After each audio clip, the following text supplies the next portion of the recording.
안녕하십니까.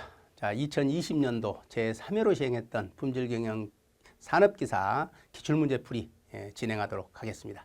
자, 이번 시간에는 지난 시간에 이어서 제3과목이죠. 3과목 생산 시스템에서 우리가 41번부터 60번까지 한번 풀어보도록 하죠. 자, 한번 41번부터 한번 볼까요? 자, 41번에는 독립수요품보다 종속수요품의 재고관리, 재고관리에 대한 문제를 지금 하고 있네요. 재고관리에 MRP 시스템을 적용했을 때 기대되는 장점이 아닌 거. 자, MRP 시스템을 사용할 때의 어떤 장점이 아닌 거. 부품 및 자재 부족 현상을 최소화할 수 있다. 그렇죠. MRP를 사용했을 때 부품이나 자재에 부족하는 문제들을 최소화해서 할 수 있기 때문에 사용을 하죠. 그 다음에 생산 일정 및 자재 계획의 변경이 감소된다. 자, 이거는 그 변경이 감소되는 게 아니라 생산 일정이나 자재 계획을 세우는데 좀 용이하기는 하지만 변경이 감소되는 건 아니죠. 이건 아니고요. 그거는 좀 잘못된 설명을 하고 있는 것 같습니다. 그 다음에 작업의 원활화 및 생산 소요 시간을 단축할 수 있다. 그렇죠. 부족 현상이 없기 때문에 이건 단축할 수가 있겠죠. 공정품을 포함한 종속 수요품의 평균 재고가 감소된다. 이건 맞는 말이고요. 그래서 2번이 조금 잘못된 설명을 하고 있는 것 같습니다. 자, 다음에 42번. 선반 두 대로 구성된 작업장에서 한 달의 조업일을 25일로 하고 1일 근무 시간을 8시간이고 두 대의 선반이 각각 1일 평균 90%를 가동됐다면 이 작업장의 월 가동 능력이 얼마나 되느냐 하는 거잖아요. 그러면 우리가 이야기하는 월 가동 능력이 얼마나 되느냐 하는 것을 구해야 되잖아요. 자, 월 가동 능력을 구하려면 먼저 뭐냐면 자, 하루에 1일 가동계 우리가 얘는 월 가동 일수가 있어야죠. 가동 일수. 자, 가동 일수가 있어야 되겠고요. 그다음에 여기다가 자, 월 가동 능력이니까 이 가동 일수에다가 그다음에 일당 실가동 시간이 있어야 되겠죠. 가동 시간을 곱해주고 그 다음에 여기다가 뭘 곱하면 가동률 곱해주면 되죠. 가동률을 곱하고 그 다음에 기계의 대수 몇 대가 이용되냐는 거잖아요. 이런 것들을 그대로 구하면 되죠. 자, 그러면 이대로 계산해 볼까요? 가동 일수가 얼마나 그랬어요? 가동 일수가 자 25일이라겠는가요? 25일 곱하기 하루에 몇 시간 한다 그랬어요? 8시간 일한다고 했죠? 자, 곱하기 가동률 얼마? 90%가 0.9 곱하기 몇 대예요? 선반 2대. 이거 구하면 되겠네요. 자, 이렇게 해서 계산을 하니까 얼마가 돼요? 360시간인가요? 360시간. 자, 그러죠. 월. 한 달에 360시간의 기계를 돌릴 수 있다 하는 것이 되겠죠. 자, 이만큼 우리는 생산을 해낼 수 있다 하는 것을 이야기하고 있는 것이죠. 그래서 42번에 우리가 월 가동일수 이렇게 구하는 거. 이거는 이 문제는 아주 그냥 곱하기만 하면 되니까 그렇게 문제가 또 근무 시간도 8시간 전체하고 휴식 시간 같은 걸 안 줬죠. 휴식 시간을 주게 되면 그 근무 시간에서 휴식 시간을 빼야 되는데 그런 것들을 하지 않고 이렇게 문제를 아주 편의한 문제로 주어졌습니다. 자, 다음에 43번 내주 제작. 자, 내주 제작 또는 주로 내주 제작이라는 용어보다는 무슨 용어를 써요? 내수. 우리 회사 공장 내에서 만드는 방법을 내주 제작, 내수 제작. 그다음에 애주 제작의 판단 기준으로 일반적으로 애주 제작을 해야 할 경우가 아닌 거, 밖에다가 내보내야 될 것이 아닌 거, 우리 회사가 자체적으로 해야 될 거, 기밀 보장이 필요한 거. 당연히 이거는 어떻게 해야 돼요? 이건 내주로 해야죠, 내주로. 왜냐면 거기에 우리 회사의 보안 기밀이 다 들어있어요. 우리 제품에 대한 기밀이 다 들어있는데 밖으로 내보내버리면 기밀이 다 노출되잖아요. 그래서 이거는 내주로 해야 됩니다. 그래서 이건 잘못됐네요. 이건 예주로 주면 안 되죠. 그 다음에 주문처에서 예주를 지정하는 거. 아예 우리 고객사가 아예 예주 주라 해버린 거. 그런 건 당연히 줘야 되고요. 예주 기업에서 특허권을 가지는 거. 우리보다는 예주 기업에서 특허를 가지고 있어서 더 잘해요. 그러면 그쪽으로 줘야죠. 사내에서 필요한 기술이나 설비가 아닌 거. 우리 회사에 그런 기술력이나 아니면 그런 설비가 없는 경우 이런 경우는 예주를 줘야 되겠죠. 그래서 자 1번이 요거는 예주를 주면 안 되는 그런 물량이죠. 자, 그 다음에 44번 한번 보겠습니다. 적시 생산 시스템의 특징이 아닌 거. 자, 적시 생산 시스템, 지트 방식이죠. 도요타 생산 방식, TPS 방식 중에 지트 생산 방식의 특징. 그러면 뭐예요? 푸시 방식이 아니라 뭐예요? 풀 방식이죠. 풀 시스템. 끌어당기기 방식 그러잖아요. 이거 아주 자주 빈번하게 나오는 거죠. 이거 잘못된 거 꼭 두 개를 바꿔서 설명을 하고 있는 그런 거죠. 그래서 자재 흐름이 풀 시스템을 가지고 있어야 됩니다. 그다음에 흐름 생산 시스템에 적합한, 그래서 한계 흘리기 방식에 적합한 생산 관리 방식이고요. 작업 전환이 용이하고 다기능 작업자가 필요로 하죠. 그리고 공급업자와의 관계가 적대적 관계가 아닌 우호적 관계로 생각을 하고 있는 방식. 이거는 도요타 생산 방식 중에 지트 생산 방식에 대한 특징, 푸시가 아니라 풀 생산 방식을 이용한다는 거 꼭 좀 기억을 해 주셔야 되겠습니다. 자, 그 다음에 경제적 주문량의 모형으로 가정한, 경제적 주문량의 모형으로 가정, 재고 부족을 허용한다? 우리는 재고 부족이 없다는 가정을 해야죠. 없다는 가정을 하고 해야지 허용을 하면 안 되죠. 그래서 경제적 주문량의 모형을 가정을 할 때, 모형을 산출을 할 때 재고 부족이 없다는 가정을 하고 해야 됩니다. 그 다음에 단일 품목만을 고려해서 하고요. 조달 기간이 일정하다고 알려져 있는 것으로고요. 일회 주문 비용은 주문량에 관계없이 주문 비용이 동일하다는 가정으로 우리가 경제적 주문량이라는 것을 산출하게 된다 하는 거고 있어서 1번이 잘못된 설명을 하고 있습니다. 그 다음에 46번 부품이나 자재가 제조 공정에 투입되는 과정을 비롯해서 이들의 작업 및 검사의 순서를 나타내는 거. 그래서 자, 작업 및 검사의 순서 하는 거잖아요. 순서. 예. 유입 유출표, 흐름 공정도표, 작업 공정도표, 다품종 공정도표 뭔가요? 예, 우리가 부품이나 자재의 제2공정에 투입되는 과정 등을 나타나기 위해서 이때 작업이나 검사의 순서들을 한 거. 그거는 작업을 하는 작업 공정도표에 해당되는 이야기죠. 그래서 작업 공정도표를 설명하고 있는. 그래서 제조 공자의 꼭 흐름 공정도표하고 오해하기 쉽습니다. 이거는 제조 공정에 투입하는 순서 그것만 이야기를 했다면 흐름 공정도가 맞는데 그 중에서 뭐예요? 작업이나 검사의 순서를 나타내고 있는 거니까 그 속에 그 공정 내에 있는 이게 흐름 공정 속에 들어있는 작업의 공정도표를 만들어내는 것이다. 이야기를 하는 것이 되겠죠. 그래서 3번이 답이 되겠습니다. 그 다음에 47번 한번 보겠습니다. 자, 작업 분석 시에 작업 조건에 대한 개선 사항으로 고려해야 될 사항 중에 틀린 거 그랬네요. 틀린 거. 자, 해로운 먼지, 가스, 연기 등을 가능한 천천히 제거한다. 작업을 분석할 때 개선을 하기 위해서는 해로운 먼지라든지 가스라든지 연기 등은 가능한 천천히 아니라 신속하게 해야죠. 신속하게 제거해야죠. 이것부터 잘못됐네요. 자, 안전사고에 대비한 체계적인 구급 프로그램을 세워야 되는 것은 당연하죠. 기마개 등을 착용해서 소음을 적게 하는 공정 개선을 실시해야죠. 공장에 소음을 적게 하기, 소음이 난다면 작업자가 기마개 등을 착용을 할 수 있도록 개선을 해줘야죠. 햇빛이 현장에 들 수 있도록 천장이나 창문들을 개선하고 환기를 적절하게 시킨다. 다 맞는 말이죠. 근데 이거는 신속하게 해야 되겠죠. 요거는 문구만 잘 보셔도 상식전에서 47번은 여러분들이 상식선에서 접근을 해도 충분하게 접근할 수 있는 방식인 것 같습니다. 자, 다음에 48번 한번 보실까요? 설비 배치의 목적.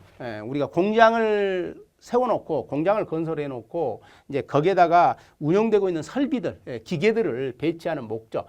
제공품의 안전재고를 최적화하기 위해서 설비 배치하고 제공품의 안전재고하고는 요거는 무관합니다. 상관없습니다.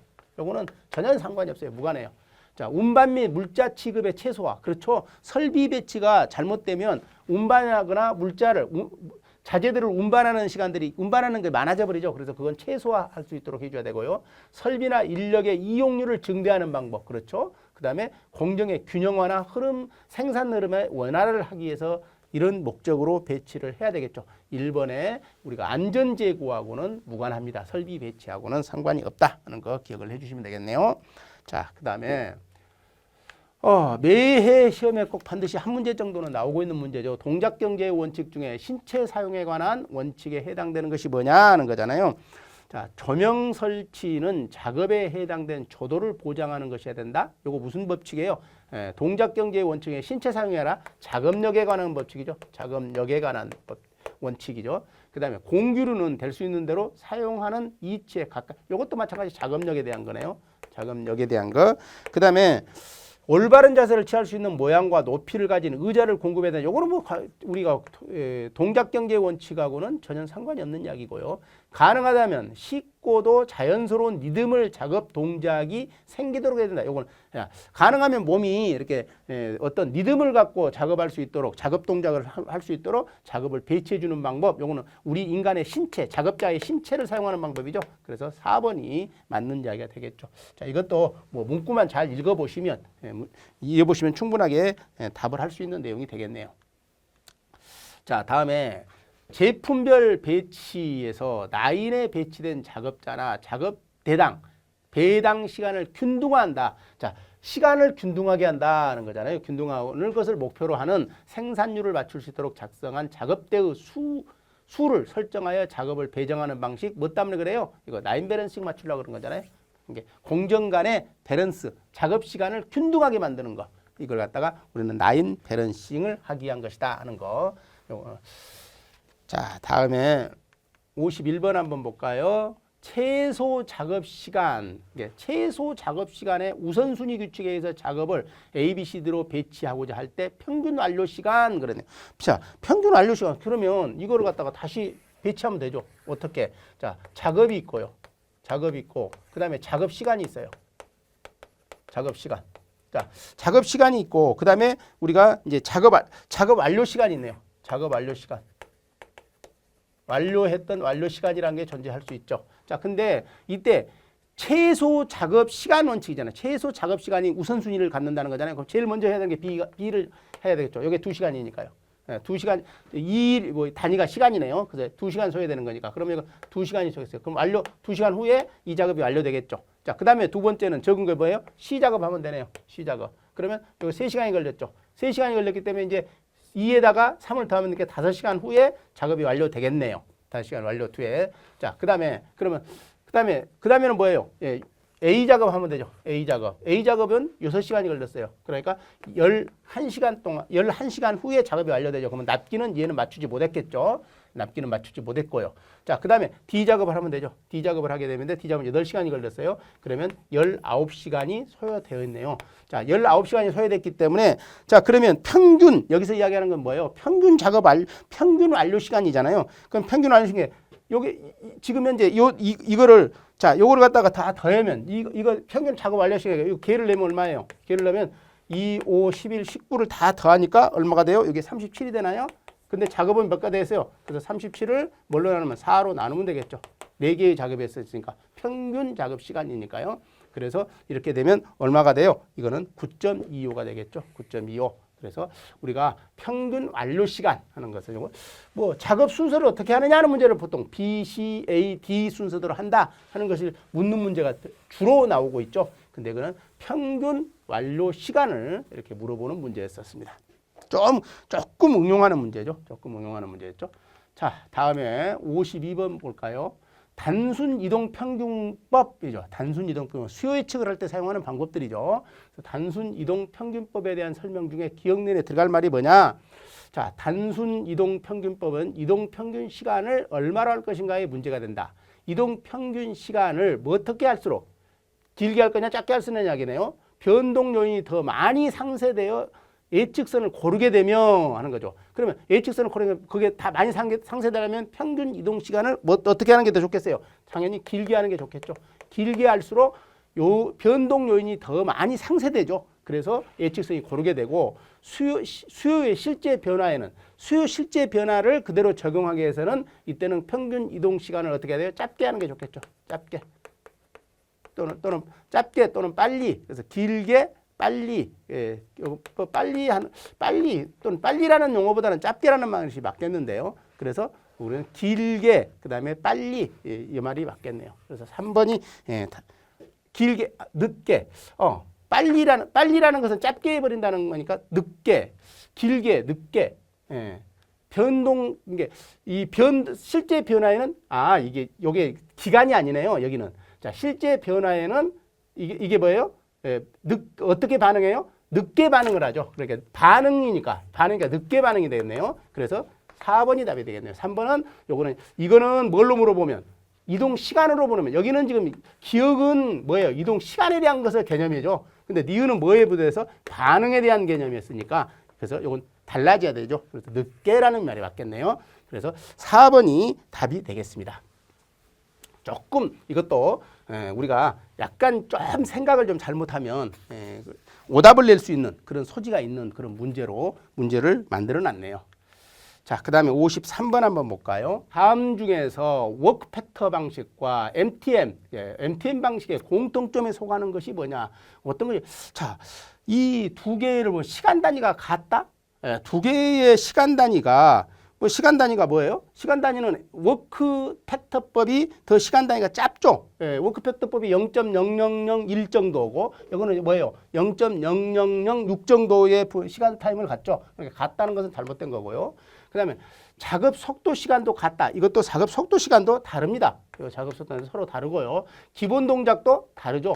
근데 수행 평가, 수행도 평가는 두 개 다 필요 없죠. 수행도 평가는 같이 사용하지 않는 방식을 쓰고 있죠. 자, 이거에 대해서는 시간이라든지 속도라든지 기본 동작에 대해서는 여러분들 교재 해설란에 다 비교 설명을 해놨습니다. 참고로 하시면 되겠고요. 이거는 이 세 개 방식은 전부 다 워크 팩터 방식과 MTM 방식은 시간 단위라든지 작업 속도라든지 기본 동작은 전부 다릅니다. 서로가 다르지만 수행도 평가는 둘 다 하지 않습니다. 적용하지 않는다 하는 것만 기억을 해주시면 되겠네요. 자, 다음에 54번 한번 볼까요? 자, 여유 시간이 4분, 정미 시간이 40분일 경우에 A경법에 의한 여유율 그랬네요. 자, 그러면 여유율을 구하죠. 여유율을 구하라 하는 건데 뭐에 의해서 A경법에 의한 여유율을 구하라 그랬어요. 그러면 이건 어떻게 하면 여유 시간을 뭘로 나누면 돼요? 우리가 정미 시간으로 나누면 되죠. 정미 시간으로. 그래서 어떻게 돼요? 유리니까 100을 해줘야 되겠네요. 100을. 자, 그러면 그대로 계산해 보면 되죠. 자, 그러면 여유 시간이 4분, 정미 시간이 40분, 곱하기 100이니까 뭐예요? 그러면 이게 뭐예요? 10%인가요? 10%. 네, 0.01이니까요. 10%가 되겠죠. 아주 쉽죠. 그러니까 여기에서 이제 내경법으로 물어봐면 좀 다르겠지만 요거는 A경법이니까 여유 시간을 정미 시간으로 나누게 되면 됩니다. 그래서 율이니까 율로 물어봤으니까 곱하기 100을 해주셔야 되면 되겠고요. 그래서 해주면 되겠네요. 자, 다음에 퍼트 기법에서 활동의 평균 소요 시간을 추정하는 데 사용하는 시간치가 아닌 거. 자, 그렇죠. 우리 퍼트 방식에서 평균 소요 시간을 사용할 때는 뭐뭐 했어요? 낙관적인 시간치, 낙관적 시간치를 사용하는 거 있고요. 그 다음에 비관적으로 하는 방법이 있고요. 그 다음에 체빈적으로 사용하는 방법이죠. 가장 많이 나타나는 시간치. 그래서 세 개의 방식이 있지만 우연 시간치라는 방식은 사용하지가 않습니다. 그래서 이 방식은 잘못된 방식 이야기를 하고 있죠. 56번 보겠습니다. 고장이 발생하기 전에 정기적으로 점검 검사와 조기 수리를 행하는 보전 방식. 무슨 방식인가요? 자, 사전에 고장이 안 났어요. 근데 미리미리 한대요. 그건 뭐요? 예방이죠. 사전에 예방하는 예방보전 방식이죠. 자, 여기에서 사후보전이란 건 뭐예요? 반대되는 게 사후보전이에요. 그건 고장이 나버린 뒤에, 고장이 날 때, 나고 난 뒤에 그걸 수리하는 방식이 사후보전이 되겠죠. 그리고 이제 우리가 개량보전, 보전 예방 이런 말들은 우리 교재들의 설명을 충분하게 해놨기 때문에 여러분들이 같이 한번 보시면 되는데 가장 문제가 많이 나오는 게 뭐예요? 예방보전 또는 사후보전 여기에 대해서 많이 묻고 있으니까 그쪽에 대해서 좀 염두에 두시면 되겠네요. 자, 그 다음에 57번. 5개의 활동 A, B, C, D, E로 구성된 프로젝트에서 다음과 같을 때 AOA, 자, 액션 온 allow, 그러니까 각각의 행동들을 화살표로 표시를 하는 네트워크의 최소한 가상활동을 이용하여 표현하고자 할 경우에 가상활동의 최소 개수는 얼마나 되느냐 하는 거네요. 자, 그러면 A, B는 선행활동이 없다. 자, 그러면 A하고 뭔가 있는데 B가 있답니다. 근데 이건 선행 앞에서 활동이 없대요. 처음 시작하는 활동이랍니다. 그 다음에 C는 A, B가 끝나면 시작할 수 있다. 자, C라는 게 있는데 A도 끝나면 시작할 수 있고 B가 끝나면 시작할 수 있답니다. 그 다음에 D는 D가 있는데 B만 끝나면 시작할 수 있다. 자, D가 있는데 B가 끝나면 시작할 수 있대요. 이렇게. 그 다음에 활동 2는 C, D가 모두 끝나야 시작할 수 있답니다. 그러면 2가 있는데 2는 얘가 끝나고 얘가 끝나면 시작할 수가 있대요. 자, 그러면 우리는 이 속에서 화살표를 하나 더 가상적으로 할 수 있는 것은 뭐예요? 얘나 얘가 있을 때 이걸 이렇게 하나 그릴 수가 있겠죠. 자, 이걸 보고 우리는 더미 활동, 가상 활동. C가 끝나면 D를 이용할 수 있다는 게 얘는 얘만 끝나면 바로 할 수 있으니까 얘보다 얘가 늦다는 거죠. 그래서 화살표 이렇게 되겠죠. 그래서 이거 가상 활동. 그래서 가상 활동이 몇 개예요? 1개 이야기를 하고 있는 거죠. 그래서 최소 몇 개를 갖는다? 1개를 갖는다. 그래서 우리 퍼트 차트를 그릴 때 AOA 방식으로 네트워크를 구성을 할 때 가상활동을 물어보고 있는 방식이죠. 그래서 가상활동은 최고 하나의 활동이죠. 왜 그러냐면 A, B 간에는 선행활동이 없기 때문에 서로 연관관계가 없기 때문에 그러는 거죠. 그래서 활동 물론 이걸 갖다가 착각해서 두 개라고 이야기하시는 분들도 있겠지만 이거는 하나입니다. 하나가 맞습니다. 자, 그다음에 58번 한번 볼까요? 다음 내용을 기초로 해서 구할 수 있는 설비의 실질적 가동률 그러네요. 자, 설비의 실질 가동률 하는 거예요. 실질 가동률을 구하라 하는 문제죠. 그러면 이 실질 가동률을 다른 말로 보통 나오면 뭐라고 이야기해요? 정미 가동률 이렇게도 표현하죠. 정미 가동률이다 이렇게 표현하는 분들도 있습니다. 자, 이거는 어떻게 구하시는데요? 이거는 우리가 총 생산량, 우리가 이야기하는 총 생산량, 일일 생산량이죠. 총 생산량을 이게 실질적인 가동하는 율이니까요. 총 생산량을 그다음에 여기다가 실제 사이클 타임을 구하는 게 생산량의 실제 사이클 타임 하나를 생산하는데 소요되는 시간이죠. 그러면 뭐 총 전체의 시간이 나와버리는 거죠. 이게 전체 일한 시간이 나오겠죠. 자, 이걸 갖다가 뭐 해야 돼요? 부하 시간에서 우리가 부하 시간에서 뭘 빼면 돼요? 부하 시간에서 정지 시간을 빼버리면 이게 뭐예요? 일하는 시간이잖아요. 정지 시간을 빼면.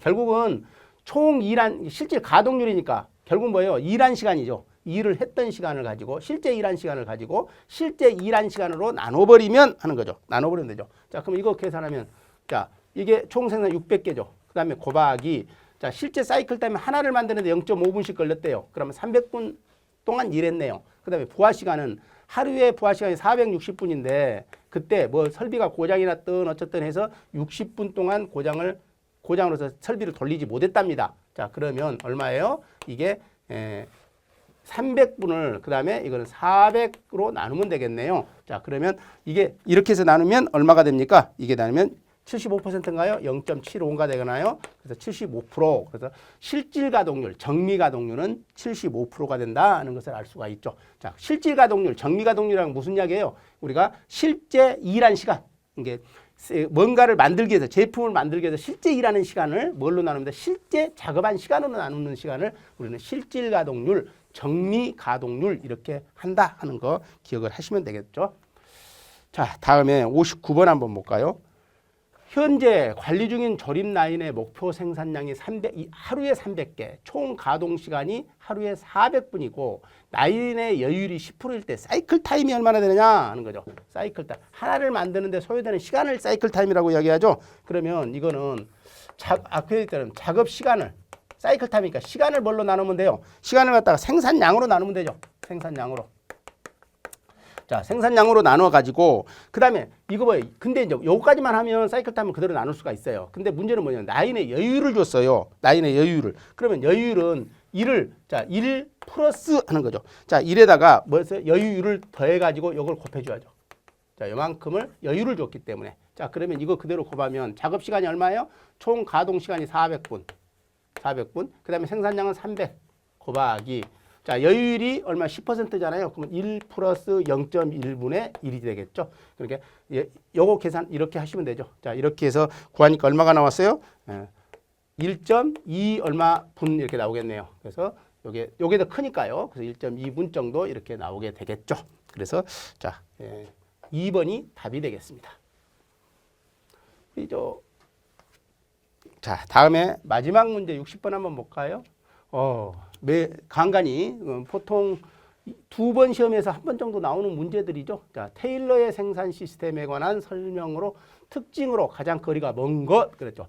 테일러의 생산 시스템과 그다음에 포드 생산 시스템을 자꾸 헷갈려서 이야기를 하고 있죠. 그래서 여기 과학관리, 테일러의 과학적 생산 방법론 그러잖아요. 그래서 과학 관리를 해야죠. 그다음에 차별적 일 잘한 사람한테 성과급을 많이 준다는 차별적 성과급제. 그다음에 뭐 거기에 성공제 내가 목표를 과업을 줬는데 그걸 성공을 하면 더 성과급을 더 주겠다는 거잖아요. 우대를 해주겠다. 동시 관리는 뭐예요? 우리는 포드 생산 시스템의 분업에 의한 포드 생산 시스템의 방법 중에 하나죠. 그래서 3번이 잘못된 설명을 하고 있습니다.